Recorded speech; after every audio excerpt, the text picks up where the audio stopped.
ನೀವೇನಾದರೂ ಇದನ್ನು ಅಂಗಡಿ ಜ್ಯೂಸ್ ಅಂದ್ಕೊಂಡಿದ್ದೀರಾ? ಹಾಗಿದ್ರೆ ಸಾಕಷ್ಟು ಮಾವಿನ ಹಣ್ಣು ಬಂದಿದೆ, ಮಾವಿನಕಾಯಿ ಬಂದಿದೆ. ಅದೆರಡರಲ್ಲೂ ಜ್ಯೂಸ್ ಮಾಡಿ 1 ಲೀಟ್ರ್ 2 ಲೀಟ್ರ್ ಬಾಟ್ಲಿಗೆ ಹಾಕಿಟ್ಕೊಂಡು ನಮಗೆ ಬೇಕಾದಾಗ ಕೂಲ್ ಜ್ಯೂಸನ್ನು ಕುಡಿಬೋದು.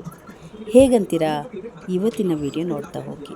ನಮಸ್ಕಾರ ಸ್ನೇಹಿತರೆ, ಬನ್ನಿ ಇವತ್ತು ಮಾವಿನ ಹಣ್ಣು ಮತ್ತು ಮಾವಿನಕಾಯಿಯಲ್ಲಿ 2 ಥರದ ಜ್ಯೂಸನ್ನು ನಾನು ಶೇರ್ ಮಾಡ್ತಾಯಿದ್ದೀನಿ. ಹೇಗೆ ಮಾಡೋದಂತ ನೋಡೋಣ. ಈಗ ಮಾವಿನ ಹಣ್ಣು ಸೀಸನ್ ಅಂತೂ ಸಾಕಷ್ಟು ಮಾವಿನ ಹಣ್ಣು ಬರ್ತಾಯಿದೆ. ನಾನಿಲ್ಲಿ ಈ ರೀತಿಯಾಗಿ ತುಂಬ ಸ್ವೀಟ್ ಆಗಿರುತ್ತೆ, ತುಂಬ ಚೆನ್ನಾಗಿ ಕೂಡ ಇರುತ್ತೆ. ಇದನ್ನು 2 ಹಣ್ಣು ತೊಗೊಂಡಿದ್ದೀನಿ, 1 ಮಾವಿನಕಾಯಿ ತೊಗೊಂಡಿದ್ದೀನಿ. ಇದು 3ರಲ್ಲಿ ನಾನಿವಾಗ ಜ್ಯೂಸ್ ಮಾಡಿ ಶೇರ್ ಮಾಡ್ತೀನಿ. ರಾ ಮ್ಯಾಂಗೋ ಜ್ಯೂಸ್, ಮಾಜಾ ಜ್ಯೂಸ್ ರೆಡಿ ಮಾಡೋಣವಾ? ಇಲ್ಲಿ ಹಣ್ಣು 2 ತೊಗೊಂಡಿದ್ದೀನಿ. ಕಾಯಿಯಿಂದ ಮಾಡುವಂಥ ಜ್ಯೂಸು 1 ಕಾಯಿ ತೊಗೊಂಡಿದ್ದೀನಿ. ಇಲ್ಲಿ ನಾನು ಚೆನ್ನಾಗಿ ತೊಳೆದು ತೊಟ್ಟನ್ನು ತೆಗೆದು ಇವಾಗ ಮಾವಿನಕಾಯಿಯನ್ನು ಬೇಯಿಸ್ಕೊಂಡ್ಬಿಡೋಣ. ಮಾವಿನಕಾಯಿ ಚೆನ್ನಾಗಿ ಒಂದು 10ರಿಂದ 15 ನಿಮಿಷಗಳ ಕಾಲ ಈ ರೀತಿ ಮೆತ್ತಗೆ ಬೆಂದಿರುತ್ತೆ. ಇದನ್ನು ಇವಾಗ ಒಂದು ಸ್ಪೂನಿನಿಂದ ನೀಟಾಗಿ ತಿರುಳನ್ನು ತಕ್ಕೊಂಬಿಡೋಣ. ಸಿಪ್ಪೆ ಹಾಕಬಾರ್ದು, ಕೆಲವರು ಸಿಪ್ಪೆ ಸಮೇತವಾಗಿ ರುಬ್ತಾರೆ, ಅಷ್ಟೊಂದು ಚೆನ್ನಾಗಿರೋದಿಲ್ಲ. ಬರೀ ಮಾವಿನ ತಿರುಳಲ್ಲಿ ನಾವು ಈ ಜ್ಯೂಸನ್ನು ರೆಡಿ ಮಾಡಬೇಕು, ಯಾಕಂದರೆ ವೈಟಾಗಿ ಬರಬೇಕಿದು. ಇದನ್ನು ಮಿಕ್ಸಿ ಜಾರಿಗೆ ಹಾಕಿ 1 ರೌಂಡು ನಾವು ಮಿಕ್ಸಿ ಮಾಡ್ಕೊಳ್ಳೋಣ. ಈಗ ನೋಡಿ, ಮಾವಿನಕಾಯಿ 1 ಮಾವಿನಕಾಯಿಯಲ್ಲಿರುವ ಇಷ್ಟು ಜ್ಯೂಸು ಸಿಕ್ಕಿದೆ. ಇದನ್ನು ಪಕ್ಕದಲ್ಲಿ ಇಟ್ಕೊಂಡು ಇದನ್ನೊಂದು ಚಟ್ನಿ, ಗ್ರೀನ್ ಚಟ್ನಿ ಮಾಡ್ಕೊಳ್ಳೋಣ. 1 ಹಿಡಿಯಷ್ಟು ಪುದೀನ ಸೊಪ್ಪು, ಹಾಗೆ 1 ಇಂಚಷ್ಟು ಶುಂಠಿ, 1 ಹಸಿಮೆಣಸಿನಕಾಯಿ, ಒಂದು ಸ್ವಲ್ಪ ಉಪ್ಪು, ಕೆಂಪು ಉಪ್ಪಿದ್ರೆ ಹಾಕಿ. ಇದಕ್ಕೆ 3ರಿಂದ 4 ಚಮಚದಷ್ಟು ಸಕ್ಕರೆಯನ್ನು ಹಾಕ್ತಾಯಿದ್ದೀನಿ. ಈಗ ಐಸ್ ಕ್ಯೂಬನ್ನು ಹಾಕಿ ಇದನ್ನು ನುಣ್ಣಗೆ ಪೇಸ್ಟ್ ಮಾಡ್ಕೊಳ್ಳೋಣ. ನುಣ್ಣಗೆ ಪೇಸ್ಟ್ ಮಾಡಿಕೊಂಡು ಈಗ ನಾವು ಈ ಜ್ಯೂಸಿಗೆ ಸೇರಿಸ್ಕೊಂಡ್ಬಿಡೋಣ. ಇದಂತೂ ಜ್ಯೂಸು ತುಂಬ ಚೆನ್ನಾಗಿರುತ್ತೆ, ಇಷ್ಟಪಡದಿರೋರೇ ಇಲ್ಲ. ಒಬ್ಬೊಬ್ಬರು ಒಂದೊಂದು ಥರ ಈ ಜ್ಯೂಸನ್ನು ಮಾಡ್ತಾರೆ. ಪುದೀನ ಹಾಕಿ ಫ್ಲೇವರ್ ಇದೆಯಲ್ಲ, ಸಖತ್ತಾಗಿರುತ್ತೆ. ನಿಮಗೆ ಮತ್ತೆ ಮತ್ತೆ ಕುಡಿಬೇಕು ಅನಿಸುತ್ತೆ ಈ ಜ್ಯೂಸನ್ನ. ಮಾಡಿ ಒಂದು ಗಟ್ಟಿಯಾಗಿರೋ ಜ್ಯೂಸನ್ನು ಮಾಡಿ ಒಂದು ಬಾಟ್ಲಲ್ಲಿ ಹಾಕಿಟ್ಕೊಂಡ್ರೆ ನಿಮಗೆ ಯಾವಾಗ ಬೇಕೋ ಆವಾಗ ಈ ಜ್ಯೂಸನ್ನು ಕುಡಿಬೋದು. ಫ್ರೆಶ್ ಆಗಿರುತ್ತೆ.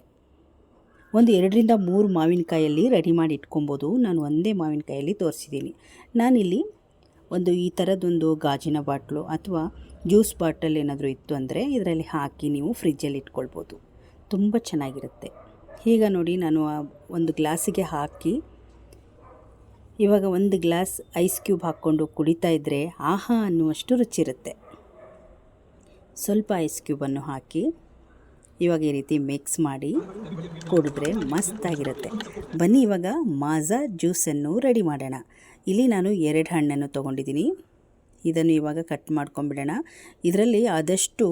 ಇದರಲ್ಲಿ ದಪ್ಪವಾಗಿರುವ ಹಣ್ಣನ್ನು, ಮಾವಿನ ಹಣ್ಣನ್ನು ತೊಗೊಂಡ್ರೆ ಜಾಸ್ತಿ ಜ್ಯೂಸ್ ಬರುತ್ತೆ. ನಾನು 2 ಹಣ್ಣಲ್ಲಿ ಸುಮಾರು ಒಂದು 3ರಿಂದ 4 ಗ್ಲಾಸ್ ಆಗುವಷ್ಟು ಜ್ಯೂಸ್ ಸಿಗುತ್ತೆ.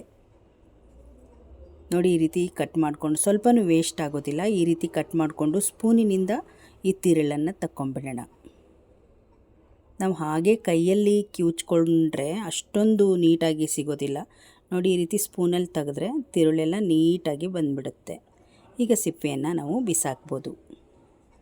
ಇದೇ ರೀತಿ 2 ಹಣ್ಣನ್ನು ನಾನು ಈ ರೀತಿ ಕಟ್ ಮಾಡಿ ಒಂದು ಬೌಲಿಗೆ ಹಾಕ್ಕೊಳ್ತಾ ಇದ್ದೀನಿ. ಇದ್ರ ಜೊತೆಗೆ ರಾ ಮ್ಯಾಂಗೋನ ಈ ರೀತಿ ಸಣ್ಣದಾಗಿ ಕಟ್ ಮಾಡಿ ಸ್ವಲ್ಪ ಹಾಕ್ಕೋಬೇಕು, ಚೆನ್ನಾಗಿರುತ್ತೆ ರುಚಿ. ಸ್ವಲ್ಪ ಹುಳಿ ಇರೋದ್ರಿಂದ ಸ್ವೀಟ್ ಆಗಿರೋ ಮಾವಿನ ಹಣ್ಣಿಗೆ ಮಿಕ್ಸ್ ಮಾಡಿದರೆ ತುಂಬ ಚೆನ್ನಾಗಿರುತ್ತೆ. ಸ್ವಲ್ಪ ಒಂದು ಸಣ್ಣ ಪೀಸನ್ನು ಕಟ್ ಮಾಡಿ ಹಾಕ್ಕೊಂಡಿದ್ದೀನಿ. ಈಗ ಇದನ್ನು ಮಿಕ್ಸಿ ಜಾರ್ಗೆ ಹಾಕಿ ಚೆನ್ನಾಗಿ ಪೇಸ್ಟ್ ಮಾಡ್ಕೊಳ್ಳೋಣ. ಇದ್ರ ಜೊತೆಗೆ ಸಕ್ಕರೆಯನ್ನು ಒಂದು 3ರಿಂದ 4 ಚಮಚದಷ್ಟು ಸಕ್ಕರೆಯನ್ನು ಹಾಕಿ ಮಿಕ್ಸಿ ಮಾಡ್ಕೊಳ್ಳೋಣ. ಈಗ ನೋಡಿ, ಈ ಒಂದು ಮಾವಿನ ಹಣ್ಣಿನ ಪೇಸ್ಟ್ ರೆಡಿಯಾಗಿದೆ. ಈಗ ಇದನ್ನು ಒಂದು ಬೌಲಿಗೆ ಹಾಕ್ಕೊಂಬಿಡೋಣ. ಸ್ಮೂತಾಗಿರುವ ಪೇಸ್ಟ್ ಸಿಗಬೇಕಂದ್ರೆ ಸ್ವಲ್ಪ ಫಿಲ್ಟ್ರ್ ಮಾಡ್ಕೊಳ್ಳೋಣ.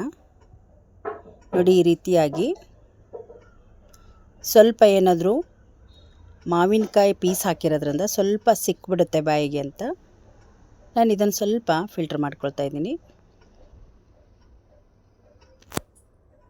ನಂತರ ಈ ಥರ ಒಂದು ಕಡಾಯಿಗೆ ಹಾಕ್ಕೊಂಡು ಮೀಡಿಯಮ್ ಫ್ಲೇಮಲ್ಲೇ ಇಟ್ಟು ಇದನ್ನು ಚೆನ್ನಾಗಿ ಮಿಕ್ಸ್ ಮಾಡ್ತಾನೇ ಬರಬೇಕು. ಕಲರ್ ಸ್ವಲ್ಪ ಚೇಂಜ್ ಆಗುತ್ತೆ, ಅಲ್ಲಿವರೆಗೂ ಕುದಿಸ್ಕೋಬೇಕು ಅದನ್ನು.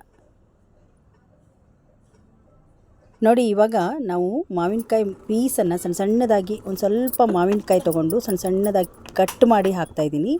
ಇದು ಆಪ್ಷನಲ್ಲು, ಹಾಕಿದರೆ ತುಂಬ ಚೆನ್ನಾಗಿರುತ್ತೆ ಕುಡಿಯುವಾಗ, ಜ್ಯೂಸ್ ಕುಡಿಯುವಾಗ, ಹಾಗಾಗಿ ಹಾಕ್ಕೊಳ್ತಾ ಇದ್ದೀನಿ.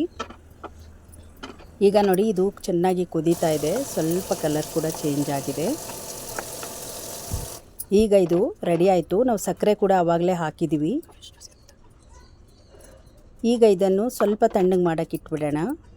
ರೆಡಿ ಆಯಿತು ನೋಡಿ. ಈಗ ಮಾಜಾ ಜ್ಯೂಸ್ ಮನೆಯಲ್ಲೇ ರೆಡಿ ಆಯಿತು ನೋಡಿ. ಕುಡಿಯುತ್ತಾ ಇದ್ದರೆ ಸೇಮ್ ಮಾಜಾ ಕುಡಿದ ಟೇಸ್ಟಲ್ಲೇ ಇರುತ್ತೆ.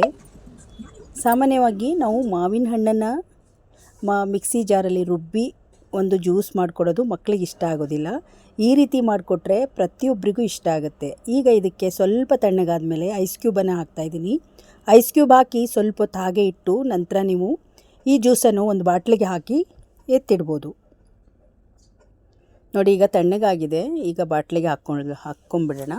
ತಕ್ಷಣದಲ್ಲಿ ಕುಡಿಯೋದಾದರೆ ನೀವು ಹಾಕಿ ತಕ್ಷಣದಲ್ಲಿ ಕುಡಿಬೋದು. ನಿಮಗೆ ನಮಗೆ ನಾಳೆ ಮತ್ತೆ ಇನ್ನೊಂದು ದಿವಸ ಇಟ್ಟು ಕುಡಿಬೇಕು ಅಂದರೆ ಈ ರೀತಿ ಒಂದು ಬಾಟ್ಲಲ್ಲಿ ಹಾಕಿ ಇಟ್ಕೊಂಡ್ರೆ ಈ ಒಂದು ಮಧ್ಯಾಹ್ನ ಬಿಸಿಲಲ್ಲಿ, ಸುಡು ಸುಡು ಬಿಸಿಲಲ್ಲಿ ಕೋಲ್ಡಾಗಿ ಏನಾದರೂ ಕುಡಿಬೇಕಂದಾಗ ಹಾಕ್ಕೊಂಡು ಕುಡಿಬೋದು. 2 ಥರದ ಜ್ಯೂಸ್ ತುಂಬ ಸುಲಭವಾಗಿ ರೆಡಿಯಾಗಿದೆ. ಮತ್ತು ಈ ಪುದೀನ ಫ್ಲೇವರ್ದು ಮಾವಿನಕಾಯಿ ಜ್ಯೂಸ್ ಅಂತೂ ಸಖತ್ತಾಗಿರುತ್ತೆ. ಒಂದೊಂದು ಗ್ಲಾಸ್ ಕುಡಿತಾ ಇದ್ದರೆ ಆಹಾ ಅನ್ನುವಷ್ಟು ರುಚಿ ಇರುತ್ತೆ. ಮಕ್ಕಳು ಕೂಡ ಇಷ್ಟ ಆಗುತ್ತೆ, ಆರೋಗ್ಯಕರವಾಗಿರುತ್ತೆ. ಈ ರೀತಿ ಬಾಟ್ಲಲ್ಲಿ ಮಾಡಿ ನೀವು ಕೂಡ ಜ್ಯೂಸನ್ನು ರೆಡಿ ಮಾಡಿ ಇಟ್ಕೋಬೋದು. ಹೊರಗಡೆದು ಕುಡಿಯೋದಕ್ಕಿಂತ ಈ ರೀತಿ ಮನೆಯಲ್ಲಿ ಮಾಡಿ ಜ್ಯೂಸನ್ನು ಕುಡಿಯೋದ್ರಿಂದ ತುಂಬ ರುಚಿಕರವಾಗಿರುತ್ತೆ. ಈ ಮಾಜಾ ಜ್ಯೂಸ್ ಅಂತೂ ಸಖತ್ತಾಗಿತ್ತು. ನೀವು ಕೂಡ ಒಮ್ಮೆ ಈ 2 ಥರದ ಜ್ಯೂಸನ್ನು ಟ್ರೈ ಮಾಡಿ. ಇಷ್ಟ ಆದರೆ ಒಂದು ಲೈಕ್ ಮಾಡಿ.